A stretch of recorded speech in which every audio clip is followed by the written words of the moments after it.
જી છે જે દંડવત પ્રણામ જે છે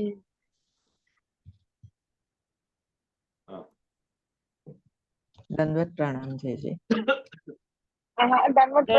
प्रणाम जय जय। हाँ हाँ दंडवत प्रणाम बाबा। हाँ। चिंता संतान हंतारो यत्पादाम्बुजरेणव श्रियानन्तन्निजाचार्यान् प्रणमामि मुहुर्मुहुः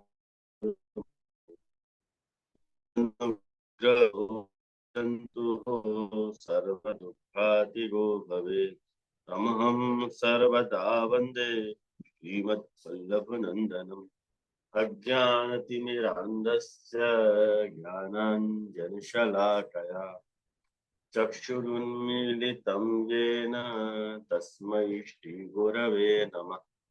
नमामि हृदये शेषे लीलाब्धिशायनं लक्ष्मीसहस्रलीलाभिः सेव्यमानं कलानिधिम् चतुर्भिश्च त्रिभिस्तथा षड्भिर्विराजते योऽसौ पञ्चधा हृदये मम। हरिवाच प्रणमामि भाष्य निबंध सुबोधि स्थायितराश्चर्यास्मस्वान्तागत्य कृपाप्लुतास्ता मदीय वाचां वचयन्तम् धर्मः प्रोज्झित कैतवो अत्र निर्मत्सराणां सताम् वैद्यं वास्तवमत्र वस्तु शिवदं तापत्रयोन्मूलनम्।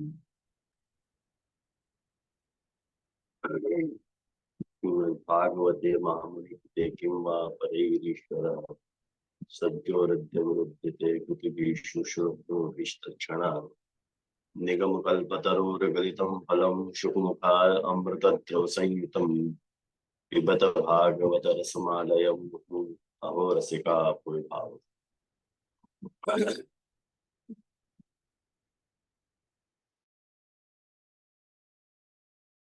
के अध्ययन में वेणुगीत के प्रसंग में अपन परिचय के चलते अपन रस के मुकाम तक पहुंचे हैं और पिछली बार अपन ने रस के निरूपण के अंतर्गत मैंने आपको 3 बातें समझाई कि भगवान को यदि रसात्मक मानना है तो भगवान को रसात्मक मानवे को तात्पर्य कैसे समझना। वाक्य लिए आपको मैंने 3 व्याप्तियां समझाई थी। मैंने सम व्याप्ति, विषम व्याप्ति और निर्व्याप्ति 3 व्याप्ति समझाई। और कोई भी विधान जब आप कर रहे हैं तो वहां में जो उद्देश्य और विधेय को भाव हुए है तो उद्देश्य और विधेय के अनेक तरह के व्याप्ति के संबंध, ये बात मैंने आपको पिछली बार समझाई थी। तो यदि अपन उद्देश्य और विधेय भाव के संबंधन को माने तो अपन या प्रकार से विराज सके कि अपन कुल मिला के मुख्यतया अपन 3 व्याप्ति को विचार कर सकें जहां में सर्वत्र सर्वव्याप्ति इनको समावेश है। 3 तरह से विचार सकें कि उद्देश्य और विधेय के बीच में या तो समव्याप्ति होगी या तो विषम व्याप्ति होगी या तो निर्व्याप्ति होगी। और तीनों के ही उदाहरण मैंने आपको, आप पिछले प्रवचन यदि रिकॉर्ड सुने हो तो आपको ये बात पता चली होगी, तो ध्यान में होगी। और शायद आप लोग ने होमवर्क किया भी होगा और नहीं किए हो तो एक बार देख लीजिए। लेकिन काले बादल और बरसात को जो व्याप्ति को और उद्देश्य को समझाओ वह स्वप्न लगा सकें कि भाई जब बरसात हो तो ही काले बादल हो, काले बादल हो तो ही बरसात हो रहा है। तो ये दोनों को जो उद्देश्य और विधेय को जो संबंध है, व्याप्ति संबंध, वो समव्याप्ति संबंध है। और मैंने आपको पृथ्वी और गोल को, पृथ्वी गोलाकार है या विधान में पृथ्वी और गोलाकार वस्तु को जो संबंध है वो विषम व्याप्ति को संबंध है कि हर पृथ्वी गोल हो है लेकिन हर गोल चीज पृथ्वी नहीं हो है। ये बात आपको मैंने समझाई थी। और जहाँ वक्त आपको मैंने अव्याप्ति समझाई थी, तो वह वक्त अपन कहें कि गाय भूरी है, ऐसा उदाहरण यदि अपन मान लें, तो गाय भूरी है जब अपन कह रहे हैं, या गाय काली है, कोई भी उदाहरण पकड़ो, तो गाय भूरी है जब अपन कह रहे हैं, तो गाय को भूरो होना और भूरे रंग को गाय होना, इन दोनों को जो संबंध है वो न समव्याप्तिक संबंध है, क्योंकि हर वक्त गाय को भूरो होना जरूरी नहीं है और हर भूरे रंग को पाछो गाय होना जरूरी नहीं है। तो गाय जो भूरे रंग की है, विधान तो है, और वहां में कोई व्याप्ति तो बन रही है, और जो यदि व्याप्ति बन रही है तो वो न समव्याप्ति है न विषम व्याप्ति, वो निर्व्याप्ति, आपको निर्व्याप्ति को अपन नाम दे रहे हैं। बाकी जैसे अपन ने कही थी टोपी लाल है, वो उदाहरण मैंने आपको बताया था कि टोपी लाल है, या लाल को रंग को टोपी होना या टोपी को लाल होना, ये मस्त केवल एक संयोग की बात है या ढंग से। तो आज उन्हीं तीन व्याप्तियन को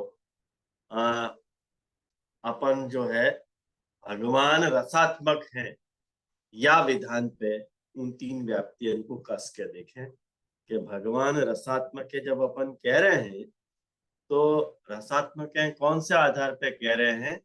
अपन रसात्मक हैं भगवान को तैत्रीय उपनिषद के आधार पे कह रहे हैं। तैत्रीय उपनिषद 2.7.2 2.7.2 में तैत्रीय उपनिषद के इन वचनन में भगवान के रसात्मक होने को विधान मिले है कि सह निश्चय रूपेण रसात्मक अस्ति, वो निश्चित रूप से रसात्मक है, या को विधान अपने को मिले, भगवान रसात्मक है। और जब अपन कह रहे हैं भगवान रसात्मक है, तो भगवान को उद्देश्य मान के रसात्मकता का विधान और रसात्मकता को उद्देश्य मान के भगवान को विधान, ऐसे दो या के पक्ष बन रहे हैं। तो जब अपन या के दोनों पक्षन को विचार करें, तो कैसे इनकी कैसे भी समव्याप्ति यदि मान लो, समव्याप्ति मतलब उदाहरण याद रखो, काले बादल व बरसात को, कि काले बादल मतलब बरसात मोनो फिक्स है, और बरसात है मतलब काले बादल फिक्स है या ढंग से। ऐसे यदि या कुछ समव्याप्ति पे या विधान को घटाना है, तो समव्याप्ति पे या विधान को घटाते हुए अर्थ निर्धारण कैसे होएगा कि भगवान केवल रसात्मक हैं, अन्य कुछ भी नहीं, फिक्स। दूसरा या को पक्ष कैसे बनेगा कि रस केवल भगवदात्मक है, या के अलावा कुछ भी नहीं। ऐसे दो स्टैंड बनेंगे। आप लोगों को बात कठिन तो नहीं जा रही है ना मेरी? कोई जा रही हो तो पूछ लीजिए, क्या विषय थोड़ा गंभीर है, तो थोड़ा आप ध्यान से देखोगे तो ही आएगा ध्यान में। तो भगवान केवल रसात्मक हैं, अन्य कुछ भी नहीं, या को अपन क नाम देवे, और रस केवल भगवदात्मक है, या के अलावा कछु भी नहीं, या को अपन ख नाम देवे, क और ख, ऐसे आके दो पक्ष बन रहे। तो अब मैं आपको खाली क पक्ष बोलूंगा, तो आपको समझ जाना मैं कौन से पक्ष की बात कर रहा हूं। अब क पक्ष को जब अपन स्वीकार कर रहे हैं, या कि क पक्ष को जब अपन स्वीकार कर रहे हैं, तो या की व्याप्ति कैसे बन रही है वो आप देखो, या में क्या कठिनाइयां है क पक्ष को स्वीकार करने में। क पक्ष कौन सा है? भगवान केवल रसात्मक है, अन्य कुछ भी नहीं, ये क पक्ष है। तो या में कठिनाइयां क्या आ रही है आप देखो। पहली कठिनाइयां, या कि कुल मिला के 10 एक कठिनाई है, 8-10 कठिनाई है, उनको आप पॉइंट आउट करके लिख लोगे, तो कभी भी आपको ये रेडी रेकनर जैसे आपको ये काम करेगा। पहली कठिनाई क्या आ रही है? सबसे पहली कठिनाई ये आ रही है कि सर्वरूप जो भगवान है, जो भगवान सर्वरूप बनियो है, वह को केवल रसरूप मान रहे हैं। तो सर्वम खलु इदम ब्रह्म को सिद्धांत खंडित। यही लिए मैंने पुष्टि परिसर ग्रुप में आप लोगों को एक श्लोक शेयर करो, तो वो छांदोग्य उपनिषद को वचन है।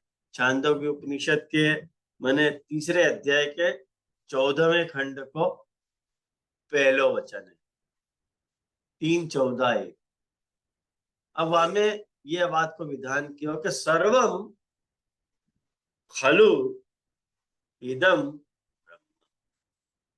सर्वम मतलब सब कछु, खलु मतलब वास्तव में, इदम मतलब जो भी अपने को दिखलाई दे रहा है वो ब्रह्म है।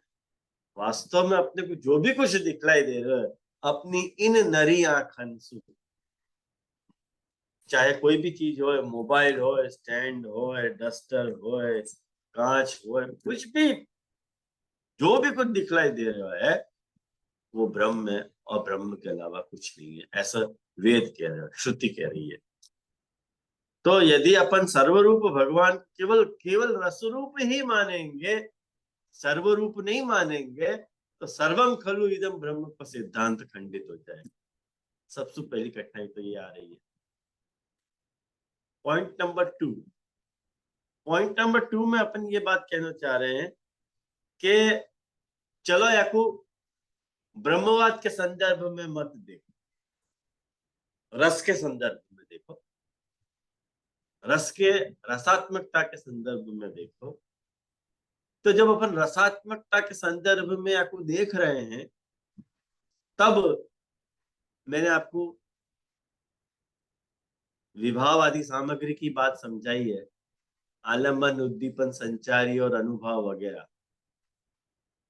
तो और मैंने आपको ये भी बताई है कि जब अपन आलम्बन विभाव की बात कर रहे हैं, तो आलम्बन विभाव के लिए जो है रस जो है, कोई भी रस कोई दो के बीच कल्प्य है, एक दो संबंध के बीच रसात्मकता कल्प्य हो गए है, अन्यथा आपको आपको कल्पना नहीं करी जा सके। तो पॉइंट नंबर 2 में अपन ये कहना चाह रहे हैं कि रस के संदर्भ में भी ब्रह्मवाद के अनुसार भगवान न केवल स्थायी भाव रूप में है, अपितु आलम्बन, उद्दीपन आदि विविध अनुभव और संचारी भाव रूप भी हुए हैं। अब यासु में क्या कहना चाह रहा हूं कि आप लोगों को पता चली। मैंने आपको पात्रस्थ रस और आस्वाद्य रस की बात बताई थी, कौन को याद है? चलो तने बताए। आस्वाद्य रस और पात्रस्थ रस, तने।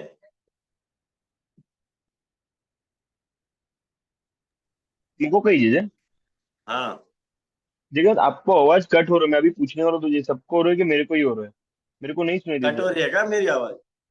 ના आप જેનો અવાજ ક્લિયર છે. बात कर रहे हो जी?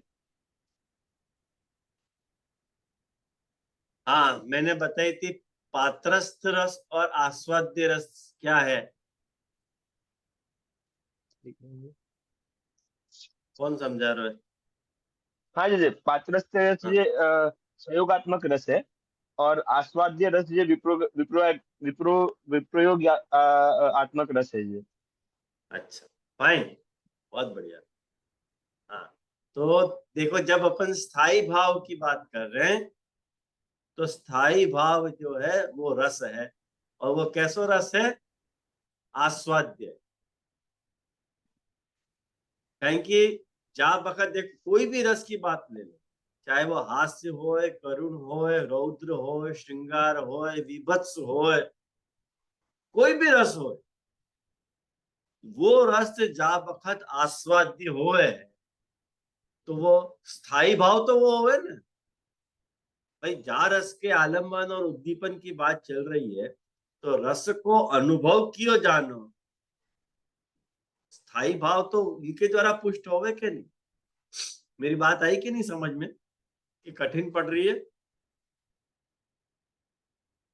कोई को नहीं आया हो तो पूछो, नहीं तो मैं तो कंटिन्यू करूंगा। जैसे सॉरी नहीं समझायु आपने क्या वो बात कैसे कहो सॉरी। देखो ऐसा है कि जा बखत कोई भी रस के पुष्ट होने को प्रकार क्या है, रस कैसे पुष्ट हो गए। अब रस 9 है, कोई भी रस पुष्ट कब होएगा तो वाक्य शर्त है कि आलम्बन उद्दीपन अनुभव और संचारी भाव के द्वारा स्थाई भाव पुष्ट हो। स्थाई भाव मतलब जा रस को जा बखत तुम अनुभव कर रहे हो वाको अपन स्थाई कह रहे हैं। जा बखत हास्य रस को अनुभव कर रहे हैं तो हास्य रस स्थाई भाव हो जाएगा। जा बखत अपन करुण रस को अनुभव कर रहे हैं तो वक्त करुण रस स्थाई भाव हो जाएगा। ख्याल में आओ ना। और जा बखत हास्य रस को श्रृंगार को कर रहे हैं तो वह बखत श्रृंगार रस स्थाई भाव हो जाएगा। लेकिन कोई भी रस स्थाई बने कैसे? रस के स्थाई भाव बनने की प्रक्रिया सिंपल है कि वो आलंबन उद्दीपन अनुभव और संचारी भाव को वह में सहयोग हो, सब वह रस को पुष्ट करे, नहीं तो वह रस रस नहीं रह जाए। जैसे हास्य रस अपन अनुभव कर रहे हैं तो कोई हंसाने वाला चाहिए क्या? नहीं, हंसाने वाला चाहिए तो आलंबन विवाह हो गया क्या? नहीं। और ऐसे ऐसे जोक कट करे कि अपने को बहुत जोर से हंसी आ जाए तो वो उद्दीपन विवाह हो गया कि नहीं।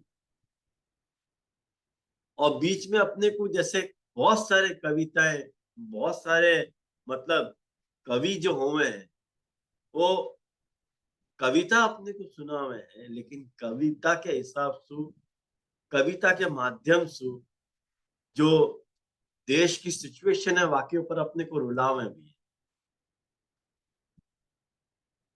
तो वो अपने को करुण रस को भी वाको अनुभव करावे कि देखो अपन को देश के प्रति वफादार रहना चाहिए। ख्याल में आया ना। तो अनुभव को, संचारी भाव को, आलम्बन भाव विभाव को और उद्दीपन विभाव को रस के पुष्टिकरण में बहुत बड़ो हाथ है।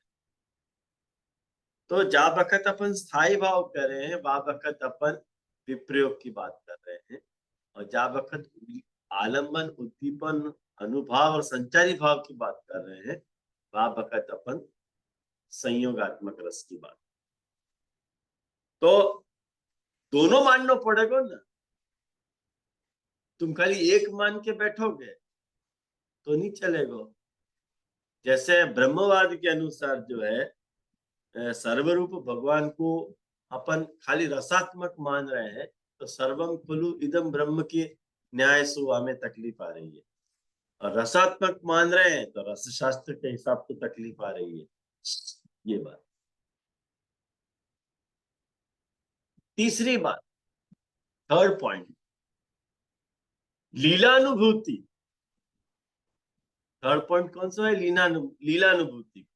जब अपन लीलानुभूति कर रहे हैं वहां बखत भी लीलानुभूति के स्तर पे भी ब्रह्म को रसात्मक नहीं माने जा सकते। क्यों? क्योंकि लीला में तो अरसात्मक चीजें भी तो हैं, वो भी ब्रह्म है। सर्वम खलु इदम ब्रह्म आयो ना। देवाव ब्रह्मण रूपे मूर्तन चैव अमूर्तंच मर्तंच अमर्तंच स्थितंच त्यच्च तच्च तच्च सर्वम अभवत्। जैसे बृहदारण्य उपनिषद अपने को ये बात बतावे कि वो सब कछु बन्यो है, माने वो जो चलने वाली चीज है वो भी, जो ठहरने वाली चीज है वो भी, और जो मूर्त्यात्मक है आकारात्मक है वो भी, जो अमूर्त है वो भी, सच भी झूठ भी, सब कुछ वही बनो है। तो लीलानुभूति जब होनी है अपन को, तो लीला में तो सर्व रसन को अनुभव अपने को होएगा। तो लीला में सर्व रस को अनुभव हो नहीं पाएगा जब अपन ब्रह्म को रसात्मक ही मानेंगे। तो भगवान केवल रसात्मक है, या बात की आपत्ति लीलानुभूति के स्तर पे आए। पॉइंट नंबर 4, चलो तुमको इतना ही आग्रह है भगवान को रसात्मक मानने, या फिर तुम अड़े ही हो कि हम रसात्मक ही मानेंगे, तो एक बात समझ लो, तो ब्रह्म की जो रसरूपता है, वह रसरूपता को ब्रह्म को स्वभाव न मान करके ब्रह्म की सामर्थ्य माननी पड़ेगी, तो हो जाएगा। और ब्रह्म की यदि तुमने सामर्थ्य मानी, स्वभाव नहीं माने, तो ब्रह्मात्मकता हिल गई। ब्रह्मात्मकता के जो स्तंभ है वो हिल गए। ये क्लैरिफाई।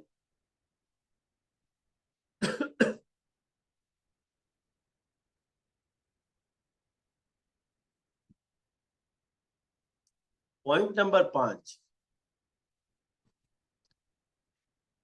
यदि ब्रह्म और रस को अपन समव्याप्त मान ले, काले बादल और बरसात के जैसे, तो रस परिभाषा के अनुसार ब्रह्म केवल आंतर ही माने जा सकेगा। आई समझ में? ब्रह्म को, भगवान को केवल आंतर मानो जा सकेगा। क्यों? क्योंकि वो रसात्मक है, और रस जो है वो स्थायी भावात्मक हो है, और स्थायी भाव अंतर हो है। खत्म। ये प्रॉब्लम आई। आप लोगों को आ रही है ये सब बातें ध्यान में? चेहरा आप लोगों के इतने गंभीर है, बाप रे, कैसे हैं चेहरा आप लोगों के? हाँ, थोड़ा मुस्कुराहट लाओ चेहरा पे, तो जरा आनंद आवे मेरे को भी विषय कहने को आनंद आवे। हाँ, थोड़ा ऐसे लाना चाहिए। पॉइंट नंबर 6, पॉइंट नंबर 6 में, यदि हरिराय जी के अनुसार, हरिराय जी कौन है? शिक्षा पत्र वाले, जो विप्रयोग को मुख्य रस माने हैं। विप्रयोग जो है वो मुख्य रस, विप्रयोग परम फलवादी जो हरिराय जी। तो हरिराय जी के अनुसार यदि ब्रह्म को आंतर ही मानेंगे, बाह्य नहीं मानेंगे, क्या होएगा कि जो प्रभु के जो भी बाह्य स्वरूप है, जो भी बाह्य स्वरूप, जैसे कुबेर है, भैरव है, इंद्र है, गणेश है, महेश है, दिनेश है, सुरेश है, वो कोई भी ब्रह्म रूप नहीं रह जाएंगे पाछे। क्यों नहीं रह जाएंगे? कारण कि वो बाह्य है, अंतर थोड़ी है। ये एक तकलीफ आ जाएगी ब्रह्म को यदि रसात्मक मानेंगे।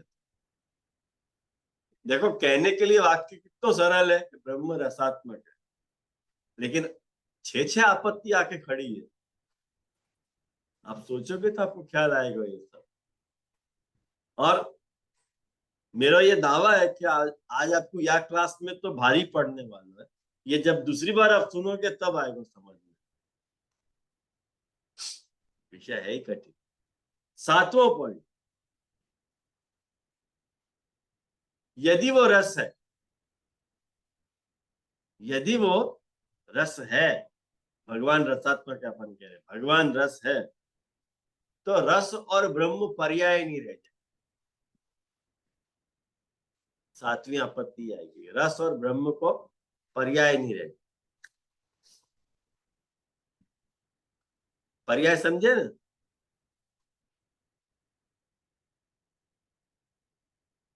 नहीं समझे? विरोधावाचक। अरे विकल्प विकल्प। एक जैसे दो नाम अपन कह रहे सॉरी, हैं सेम, नहीं? सिनोनिम्स सिनोनिम्स, समानार्थी। समानार्थी, ये बात समानार्थी। पर्यायवाची। जैसे केश और बाल, बाल और केश पर्याय है क्या नहीं? भू और पृथ्वी पर्यायवाची। अपन को छोटे होते हैं जब स्कूल में जाते थे तो पर्यायवाची शब्द पूछते थे, वायु को पर्यायवाची बताओ। हवा हवा। हवा हवा।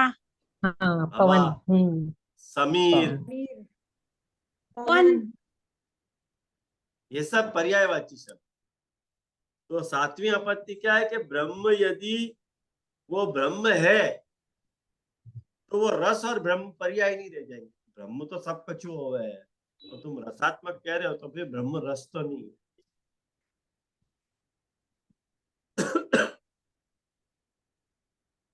आठवीं बात,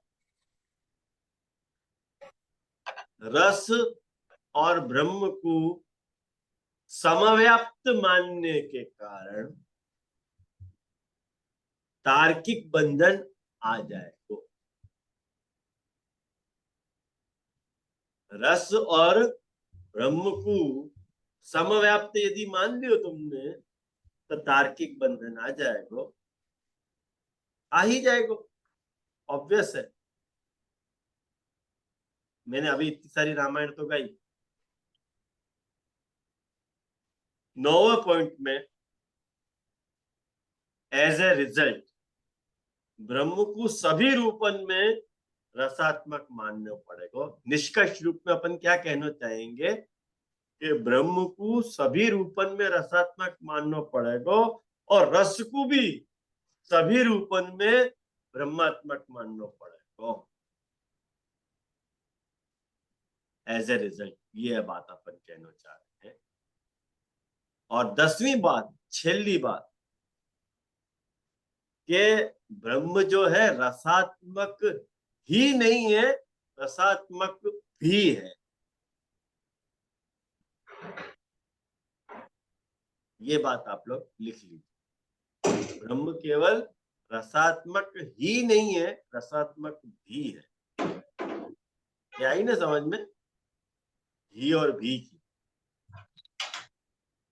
माने अन्य व्यवच्छेदक अपन को नहीं वापरना, अयोग व्यवच्छेदक मान। ये तो क की सारी डिफिकल्टीज है, क पक्ष की कठिनाई है। ख पक्ष में ये बात है कि रस भगवान के अलावा कुछ भी नहीं है। रस क्या है? भगवद आत्मा है। हाँ बोल भाई। हाँ, हाँ जैसे एक प्रश्न ऐसे है तो कि ये जो आप कह रहे हो कि रसात्मक भी है, तो या को अर्थ मतलब लॉजिकल कॉनोटेशन ऐसे होगा कि नीरसता में भी प्रभु है। वैसे है? आपने कही ना कि प्रभु रसात्मक भी है, ही नहीं है। तो जब भी अपन रसात्मक भी कह रहे हैं तो वहाँ को लॉजिकल कॉनोटेशन ऐसे आना चाहिए ना कि जो नीरस वस्तु है वहां में पण प्रभु है ही। हाँ हाँ 100%। सर्वरूप सर्वरस सर्वगंध सर्वकाम, बृहदारण्यक उपनिषद को वचन है। वो सर्वरस है, वो सर्व काम है, सर्वगंध है, सर्वरूप है। यह वचन को कैसे संगत करेगा वो? तुम नहीं, कहोगे मेरा कि जो प्रश्न नीरस है वो ब्रह्म नहीं है। जब जैन लोगों ने अपनी मजाक उड़ाई कि कृष्ण ने महाभारत करवाई, कृष्ण को 60,000 बरस को नरक मिले, जैन ऐसे कहो कि 60,000 बरस कृष्ण नरक भोगेंगे, अपन को कोई आपत्ति नहीं है, क्योंकि नरक भी कृष्ण है और स्वर्ग भी कृष्ण है। अपनो भक्ति भाव जरूर खंडित हो है, अपन ऐसे कह नहीं सके भक्त होने के कारण, पर एज ए शास्त्रार्थी, एज ए तत्वार्थी अपन को यह बात को स्वीकारने में संकोच नहीं है कि प्रभु सब जगह है। कहाँ नहीं है? नरक में नहीं है का? तुम्हारे कहने से वो आपको नरक मिलेगी हो? हम तो आपको नरक में भी मान रहे हैं, हम तो आपको स्वर्ग में भी मान रहे हैं। कौन सी शय है जहां मिलते वहां शिव मिलते? शौक दीदार है तो नजर पैदा। एक्चुअली ये जो प्रॉब्लम होती वो हिरण्यकश्यप की प्रॉब्लम होती कि वो देव को एक ठिकाने व्याप्त मान रहे थे, जबकि प्रहलाद जी निरंतर यह बात के लिए आग्रह कर रहे थे कि ऐसी कौन सी जगह है जहां वो है नहीं। तब वहां ने कही कि खंबा में है का, तब खंबा को फोड़ के नरसिंह ने प्रकट किया। वो अपनी बात। तो जैसे वो प्लेस की बात है, खंबा की बात है, ऐसे वो प्लेस नरक की बात है। और एक्चुअली उमंग पंचम स्कंद में अपन ने यही बात को तो भागवत कह रही है कि प्रभु की स्वरूपतया स्थिति, प्रभु की देशतया स्थिति। तो प्रभु की जब देशतया स्थिति है तो वहां में नरक को छोड़ के है का? जबकि पंचम स्कंद को अंतिम अध्याय नरक का वर्णन ही है। तू पढ़ ले,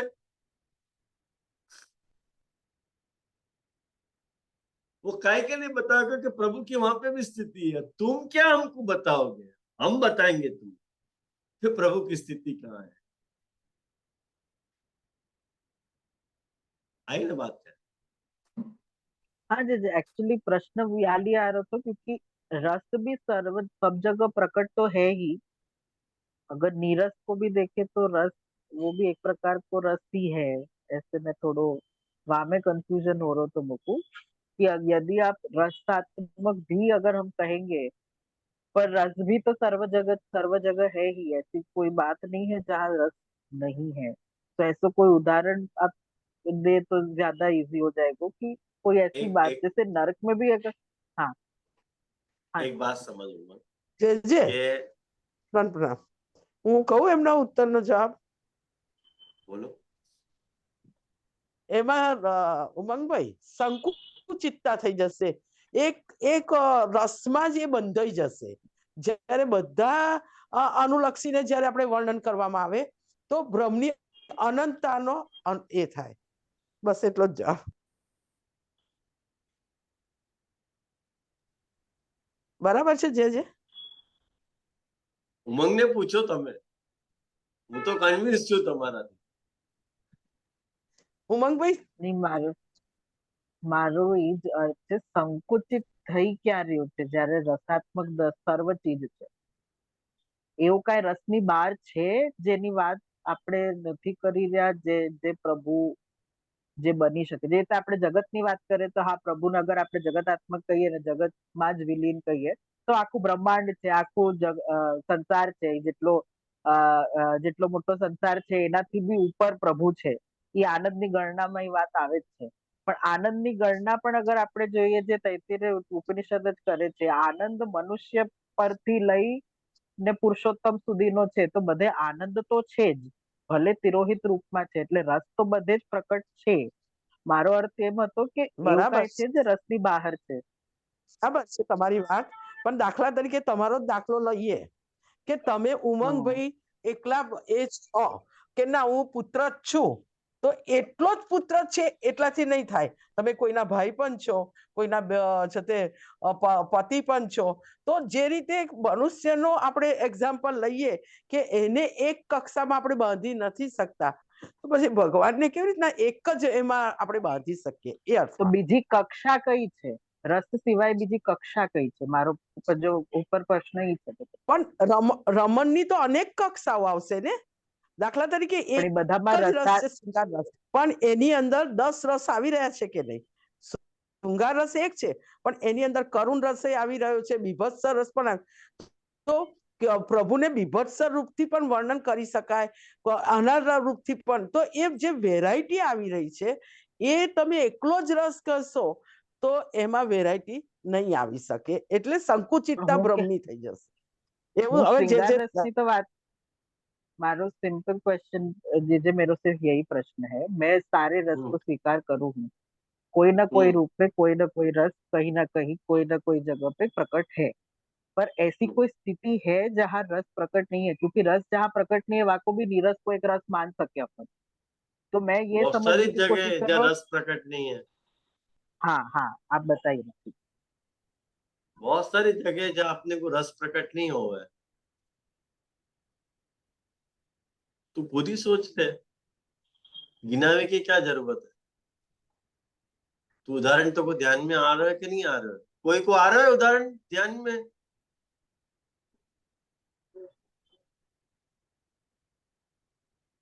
एक बात बताऊं,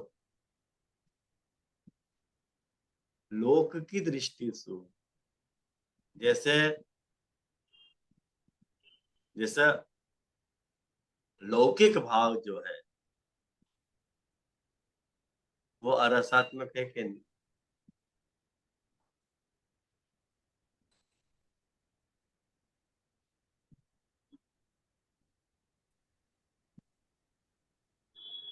थोड़ा ट्रिकी है ये आंसर यार, ये पूर्णतः रसात्मक कैसे कह सके? क्योंकि रस को डेफिनेशन प्रभु सूर्य, हाँ वही, पूर्णतः अरसात्मक भी कह दो थोड़ा डिफिकल्ट है, क्योंकि रस को डेफिनेशन आनंदानुभूति है, तो एक बात वहां को समझ, प्रभु से वही रिलेशन तो नहीं हम तो शू मनवानो चाह रहे। रस जब जो रस रस रस की स्थिति दो जगह हो गए है, या तो अंतर है और बाह्य, दोनों जगह रस को मानना पड़े। रस को केवल स्थायी भावात्मक नहीं माना जा सके, रस को जो है वो आलम्बन, उद्दीपन, विभाव आदि रूप भी मानना पड़ेगा। तो जब अपन आलम्बन, उद्दीपन, विभाव रूप मान रहे हैं तो बाह्य हो गया कि नहीं? आलम्बन अंदर कहाँ हो गए? अंदर तो स्थायी भाव हो गए, बाहर आलम्बन, उद्दीपन, अनुभाव और संचारी भाव प्रकट हो गए। तो दोनों को तो कोई इक्वली अहमियत देनी पड़ेगी। बाहर के माध्यम से अंदर को रस पुष्ट हो गया है, और अंदर नहीं है तो बाहर करेगा क्या? दोनों की आवश्यकता है, अंदर की भी आवश्यकता है, बाह्य की भी आवश्यकता है, दोनों की जरूरत है। जैसे एक बात समझ ले कि डायरेक्टर जो है वो हीरो को भी प्रकट कर रहे हो और विलन को भी प्रकट कर रहे हो। क्यों? कारण की लीला चलनी है। यदि सब हीरो हो गए या सभी विलन हो गए तो कौन जाएगा पिक्चर देखने के लिए? कुछ लीला चलनी चाहिए कि नहीं? दोनों के बीच में कुछ विरोधाभास प्रकट होना चाहिए। राम रावण युद्धपन क्यों देखने जा रहे हैं? कारण कि राम को रामपन हो और रावण को रावणपन हो अपन देखें तो रामायण की अपने को महात्म समझ में आवे कि अच्छा ये रावण सीता हरण ही नहीं करता होगा तो कोई रामायण नहीं देखेगा। सीता हरण कर रही है रावण ने, करके रामायण देखने की इच्छा हो अपन। तो लीलानुभूति के स्तर पे अपने को विभिन्न रूप भी स्वीकृत मानने पड़ेंगे, तब जाके लीलानुभूति होगी। लीला तो ऐसे ही को नाम है ना। एक एंगल से तू देखे जाएगा, ये देख विवक्षा के ऊपर है अरसात्मकता। कौन काय को रस मान रहा है, ये वक्ता की या अनुभव करता है कि जो विवक्षा है बाकी ऊपर डिपेंड कर। बाकी विवक्षा नहीं है तो रसात्मकता भी अरसात्मकता हो जाएगी, और विवक्षा है तो अरसात्मकता भी रसात्मकता हो जाएगी। फॉर एग्जाम्पल, भक्त जो है वो सांसारिक भाव को अरसात्मक मान रहे हैं जबकि संसारी जो है वो काम लौकिक भाव को भी रसात्मक माने। अब वो भाव रसात्मक है या रसात्मक, कैसे नक्की करना? एक की दृष्टि से रसात्मक है, दूसरे की दृष्टि से अरसात्मक। वस्तु तो सभी होवे ना, वस्तु में दोनों गुण है।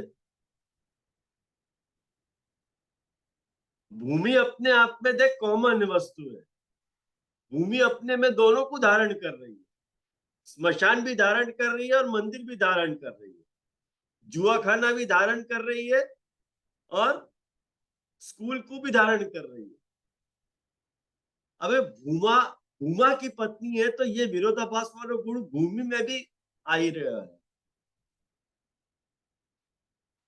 भामेवार रूप में आ रहे हो।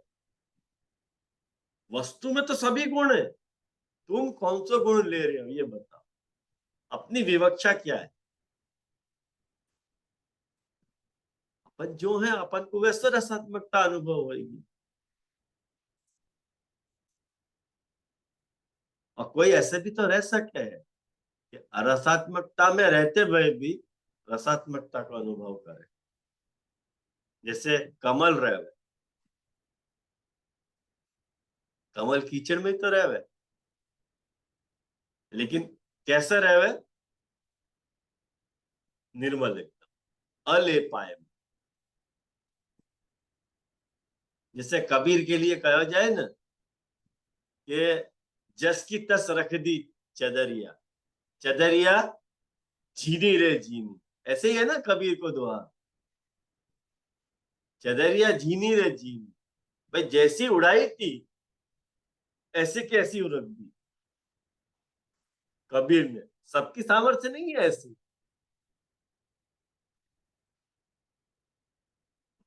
तो ये तो तेरे दृष्टिकोण से तू डिसाइड करेगा कि क्या रसात्मकता है और क्या अरसात्मकता है।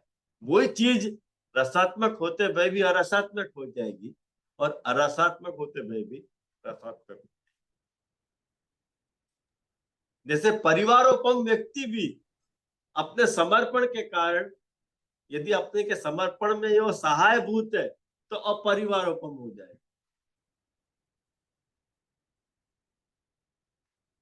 और वो ही व्यक्ति यदि अपने समर्पण में विरोधाभास पैदा कर रहे हो तो परिवारोपम व्यक्ति भी अपरिवारोपम हो जाए।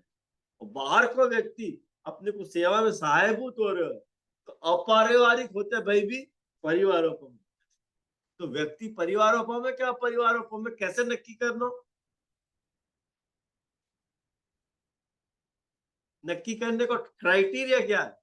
तुम्हारी विवक्षा, तुम कैसे देख रहे हो। वस्तु में तो सारी क्वालिटी है। यानी महाप्रभु जी पत्रावलंबन ग्रंथ में बहुत सुंदर बात कहे कि अक्षर को टच मत करो, अक्षर में तो सारी क्वालिटी है। वाच्यवाचक शक्ति हमें रही गई है, ब्रह्म वाच्य हो जाएगा। तुम कह रहे हो, तुम बोलो तो वाच्य हो जाएगा। महाप्रभु जी ने ऐसी खतरनाक बात कि ब्रह्म के बारे में कुछ निर्वचन नहीं हो पा रहा है। इतना तो बोलना पड़ेगा कि नहीं तुमको, इतना तो बोले कि नहीं कि ब्रह्म के बारे में ब्रह्म निर्व्यक्त माने वो निर्वचन है, ब्रह्म के लिए कुछ बोलो नहीं जा सकता। अरे इतना तो बोले कि नहीं।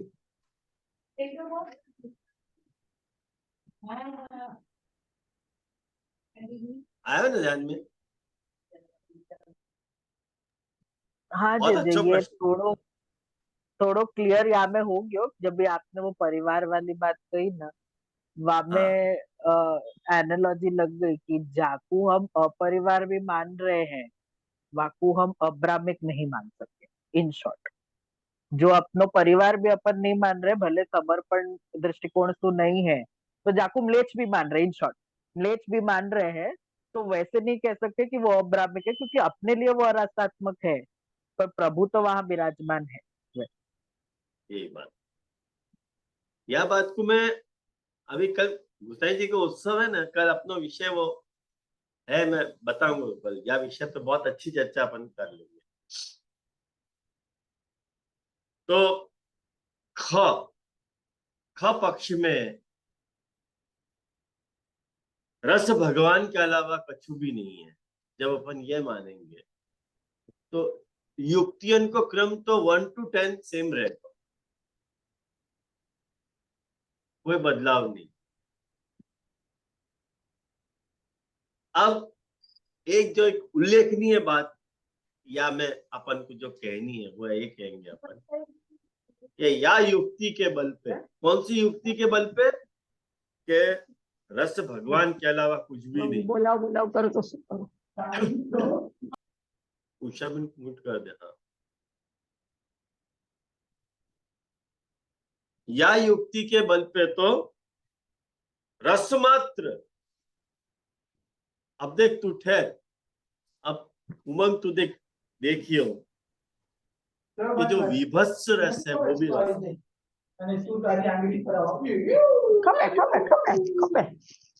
जे एक मिनट मुझको को होस्ट बना देंगे, मेरा लैपटॉप बंद हो गया है। अच्छा, हाँ यार, लिए मैं मोबाइल से जुड़ी हूँ, लैपटॉप चल नहीं रहे। हाँ बस मैं अभी अभी देख लूंगा, अभी कोई नहीं बनना। अब एक बात ध्यान से समझो कि जो विभत्स रस है वो भी रस है, उत्साह को जो रस है वो भी रस है। अगर मान लो भयानक रस यदि रस नहीं हो तो लोग हॉरर मूवी देखने क्यों जाते? कुछ तो रस आ रहे हैं वहां में। विभत्स रस भी रस है, हर चीज रस है। एक दृष्टि से रस है और दूसरी दृष्टि से अरस है। बात आई समझ में? तो जब अपन भक्त्यात्मक दृष्टि अपन रख रहे हैं तब विभत्स आदि जो लौकिक श्रृंगार है वो भी भगवद रूप हो जाएंगे। ये डिफिकल्टी ख पक्ष में आई। लिख लो, कोई बात नहीं, नहीं समझ में आ रहा है पॉइंट लिख के रख लो, आगे पर विचार करियो। कभी कभी 2 बार सुनने से आ जाए समझ में, तो एक बार फिर रिपीटेशन कर लीजिए, कोई बात नहीं। ये जो लौकिक श्रृंगार है वो भगवत रूप ठहर हो जाएगा फिर पाचो। यदि अपन यूं कहेंगे कि रस भगवान के अलावा कुछ भी नहीं, अच्छा तो वो भी भगवान है, ऐसा तो अपन तो नहीं कह पाएंगे। तो समव्याप्त भगवान रसात्मक है, या में जो समव्याप्त संबंध है वो पॉसिबल नहीं। और वाकई मैंने आपको 10 पॉइंट समझा दिए और वो दोनों में कॉमन है। अब नेक्स्ट टॉपिक अपन हमें नेक्स्ट टॉपिक पे विषम व्याप्ति को समझ। वाक्य वही है, भगवान रसात्मक है। या के भी 2 पक्ष बनेंगे, क पक्ष और ख पक्ष। क पक्ष में अपन क्या लिखेंगे? क पक्ष में अपन ये लिखेंगे कि जहां भगवान है, अब यहां में पृथ्वी गोलाकार है, ये वाला विषम व्याप्तिक संबंध। जब भी पृथ्वी आएगी तो गोलाकार आएगी, और जो गोलाकार है वो आपको पृथ्वी कहनी पड़ेगी, चलिए वो विषम व्याप्तिक संबंध, वो याद रखिए। जहां भगवान है वहां रस होवे ही है। शेर पशु है, ये वाला। हाँ, शेर क्या है? पशु है। पृथ्वी गोल है, ये सब उदाहरण रख। मैंने जहां भगवान रसात्मक है, मतलब जहां भगवान है वहां रस हो वही है।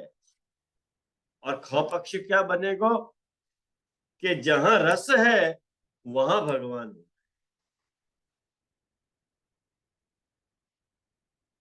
जहां रस है वहां भगवान हो है, माने पशु शेर होवे है, हर गोल आकार पृथ्वी होवे है।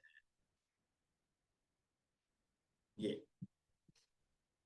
आयो भाई, हर पशु शेर कैसे हो जाएगा, हर गोलाकार पृथ्वी कैसे हो जाएगी, यानी हर रस भगवान कैसे हो जाएगा, माने जहां रस हो वहां भगवान कैसे हो जाएंगे, ये आपत्ति आ रही। प्रथम पक्ष की बात अपन विचार है, तो प्रथम पक्ष में क्या बात आएगी, तो रस के अंतर्भावात्मक होते भय भी, रस के अंतर्भावात्मक होते भय भी प्रभु को तो संयोगात्मक स्वरूप हो ही है।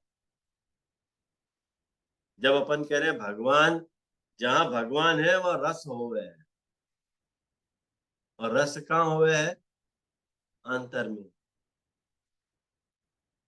यासु संयोगात्मक स्वरूप भी श्रृंगारात्मक, द्विदलात्मक, विप्रयोगात्मक, अंतर और सर्वात्मक भावक भी सिद्ध हो ही जाएगा। जब अपन रस कह रहे हैं, तुम कह रहे हो कि जहां भगवान है वहां रस हो गई है, और रस द्विदलात्मक है, और रस यदि द्विदलात्मक है तो द्विदलात्मक होने के कारण वो विप्रयोगात्मक भी हो जाएगा, अंतर भी हो जाएगा, सर्वात्मक भावात्मक भी हो जाएगा, सब कुछ हो जाएगा, अपने आप हो जाएगा।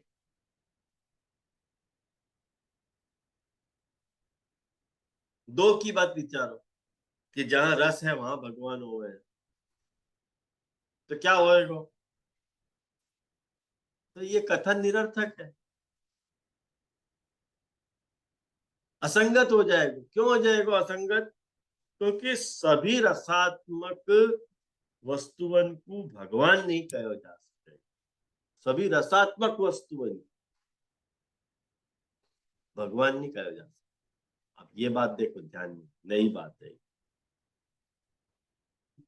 मैंने कही ना अपनी सारी बुद्धि को आज, तो सारी बुद्धि वापर लेनी पड़ेगी आज के लिए। आपको उत्कंठा से जब तक नहीं सुनोगे ना ये कान यूं करके, तब तक नहीं आएगा। सभी रसात्मक वस्तुओं को ध्यान से सुनियो, ये बात भगवान नहीं कहो जा सकेगा। यदि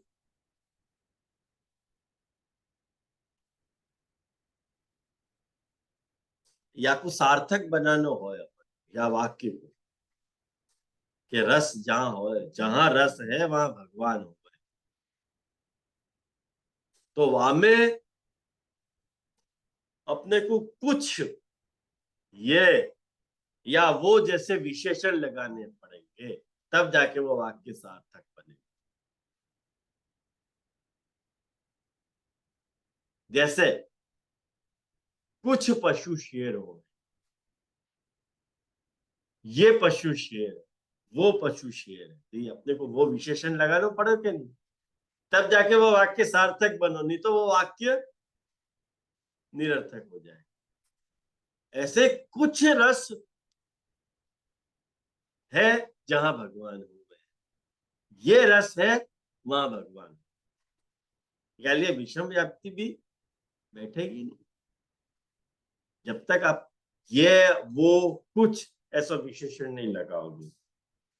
क्यों, या को कारण समझो कि ऐश्वर्य आदि जो गुणवान प्रभु है, ऐश्वर्य वीर यश श्री ज्ञान और वैराग्य वालों, वो पशुपद की तरह जातिवाचक नहीं है भाई, जातिवाचक थोड़ी है, भगवान है वो। तुम वो जातिवाचक पद में यदि घटा दोगे तो महान आपत्ति हो जाएगी। और एक बात समझो, कोई तरह से या कि आपत्ति की हाइट देखो आप, या पक्ष की आपत्ति की हाइट, कि आपने ये जोड़ रहे हो या वो जोड़ रहे हो कि वो भगवान, तो अर्थ को कैसे होगा खबर है। तो बाहर विराजमान, ये मतलब बाहर विराजमान, वो मतलब बाहर विराजमान, या के कारण जो पुनः विप्रयोगात्मक स्वरूप है वो अरसात्मक हो जाएगा पाछो। ये सबसे बड़ी आपत्ति आ जाएगी आप विषम व्याप्ति वाले संबंध में, जब अपन कह रहे हैं कि ये यशोदानंदन है, वो यशोदानंदन है, वो मतलब सामने, मतलब अंदर वो रसात्मक, वो रस नहीं, ऐसे सिद्ध हो। में आया?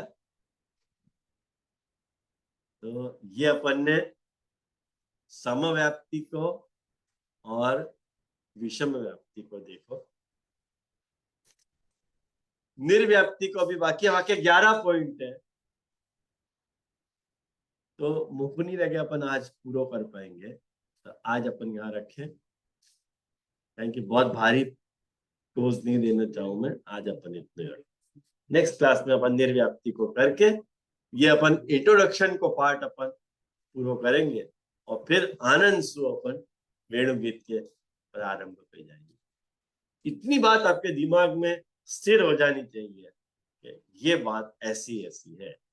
जब अपन भगवान को कह रहे हैं कि बरहा पीडम नटवर वपुः कर्णयो हो कर्णिकारम, ये जब अपन कह रहे हैं, वक्त अपन प्रभु के कौन से रसात्मक स्वरूप को रिफर कर रहे हैं, वो रसात्मकता अपने को स्फुरायमान होनी चाहिए, तब जाके वह को अर्थानुसंधान होएगा।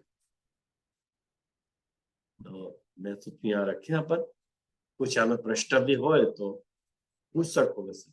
वैसे प्रश्न बहुत सुंदर आज है, उमंग ने बहुत अच्छा प्रश्न पूछा, मुझको बहुत अच्छा लगा, बहुत सारी चर्चा करवा को खुलासा भी अच्छा गया, नहीं है ना कछु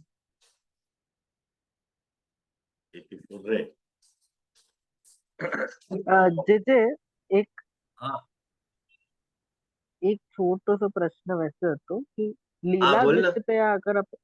लीला दृष्टया अगर अपन देखे रस को, जैसे लीलात्मक स्वरूप में अगर अपन देख रहे हैं, तो जो भी कछु हो रहा है वो प्रभु की लीला है। प्रभु के प्रभु प्रभु की आत्मरति, प्रभु को आनंद लेवे को तरीका है, प्रभु को स्वयं को आनंद। ये अपन हर एक चीज, अभी वो अपने साथ अच्छो होवे, बुरो होवे, रसात्मक होवे, अरसात्मक होवे, वह सब चीज में एज अ थंब रूल, क्योंकि हम पुष्टि मार्गीय, हम ये माने हैं और ये ऐसे बिलीव भी कर रहे हैं कि हाँ ये प्रभु की लीला है। वहां में अपन कोई प्रभु के ऊपर, या कारण से महाप्रभु जी ने बहुत सारे ऐसे पार्थिव सेवा करता था कि आज जैसे श्लोक भी कहे, जैसे आज्ञा भी करी है कि जब प्रभु सर्व समर्थ है तो उनसु या उनने जो अपने लिए विचार रहे वाक्य ऊपर अपन को प्रश्न चिन्ह नहीं रखना चाहिए, ये सेवक को धर्म नहीं है। ये अगर हम सेवक को धर्म प्लस लीलात्मकता अपन देखें, तो पुष्टि जीव के लिए तो सर्वकछु प्रभु की लीला होने के कारण प्रभु के आनंद लेवे को तरीका है। तो एक प्रकार से कैसे समझाऊं, प्रभु के लिए ये प्रभु की जो लीला है वो प्रभु को रस प्रदान करे है, वैसे मैं वैसे सोच रहा हूँ। तो वाद दृष्टिकोण में ये जब हम समव्याप्ति, निर्व्याप्ति और विषम व्याप्ति हम लोग देख रहे हैं, तो वामे एक पुष्टि जीव के हिसाब से भी क्या आएगो, क्योंकि जब अपन एक प्रकार से प्रभु को भले आंतर बाह्य को रूप जो है वो अलग प्रकार से अपन देखेंगे कि आंतर रूप भी है, बाह्य रूप भी है, और वो भक्ति के कारण वो बात आ रही है। पर जब अपन रस एज अ होल की बात कर रहे हैं, एक पुष्टि जीव के लिए वाक्य अनुभव में भी भले रस अरसात्मक हो, पर प्रभु की लीला है, वो उतना तो जा नहीं रहे हो है। तो लीलातया वो रसात्मक मान रहे हो है कि नहीं, वो बस मैं कंफ्यूजन वही हो गया तो कि रसात्मकतया प्रभु को रसात्मक मानना, वो पार्ट। हाँ, मैं तो कोई आपको खुलासा ऐसे देना चाहूंगा, सर्वम खलु इदम ब्रह्म, ब्रह्म जगतोतिरिच्यते, ब्रह्म जगत रूपम ज्ञातव्य परम न तत्र आसक्ति करे। या को खुलासा है मेरा, अपन को वा रूप में आसक्ति नहीं, भान होना थे कि प्रभु वो रूप में भी पाए लीलार्थ।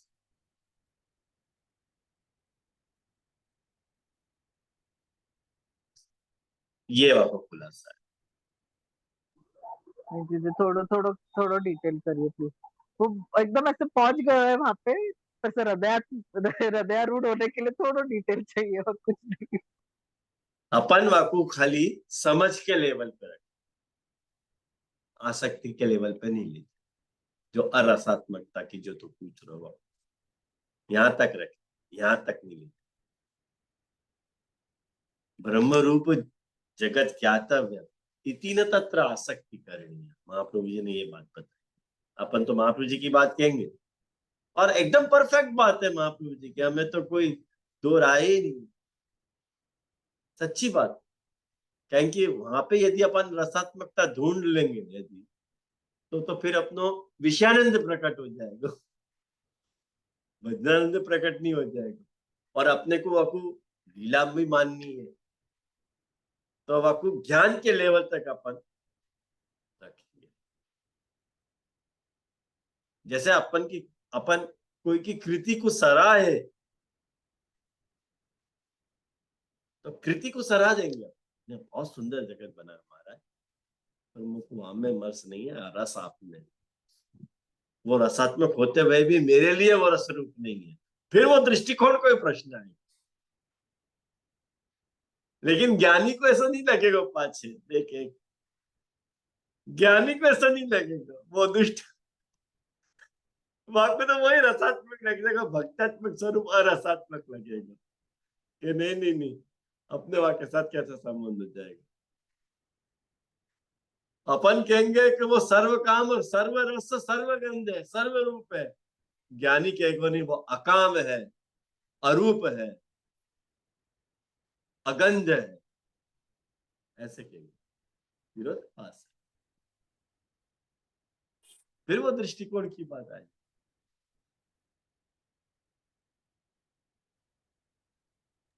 जी जी जी, एकदम एकदम पहुंच गई बात बराबर। हाँ। तो अपन को देख, आर्ट को भी पसंद करना है और आर्टिस्ट को भी पसंद करना है,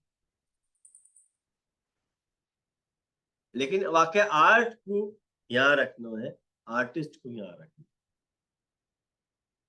हाँ, काफी फोकस कर दियो महाप्रभु जी ने भी कि तुम्हारा आसक्ति तुम्हारे प्रभु के प्रति होनी चाहिए, भले जगत करता स्वयं है पर वो महात्म्य ज्ञान के लिए है, ना कि वस्तु में आसक्ति। पूर्व में महात्म्य ज्ञान है, क्योंकि वास्तु अपन प्रभावित होकर क्या रहे और उत्तर में आया ना।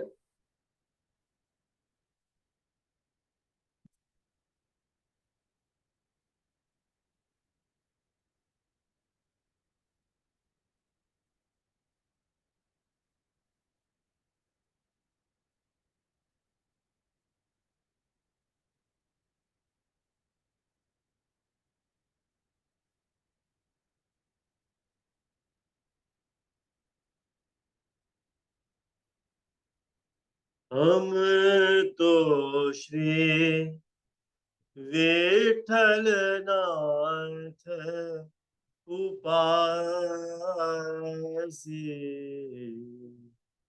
सदा से वो श्री वल्लभ नंदन, कहा करो जाए काशी। हम तो श्री विठल नाथ उपासी,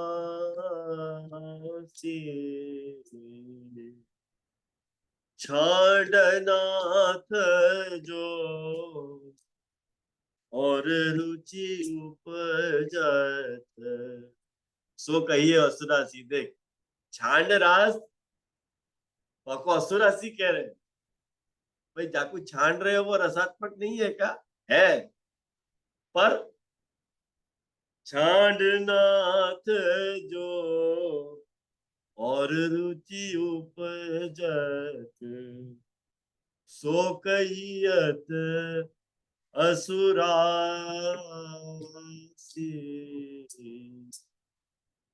शीत स्वामी गिरधरन विठल वाणी निगम प्रकाशी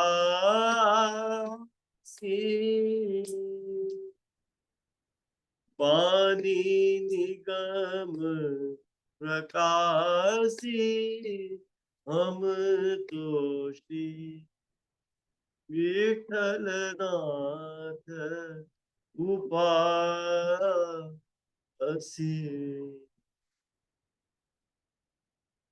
हम तो श्री विठल नाथ उपासी। याद रखें।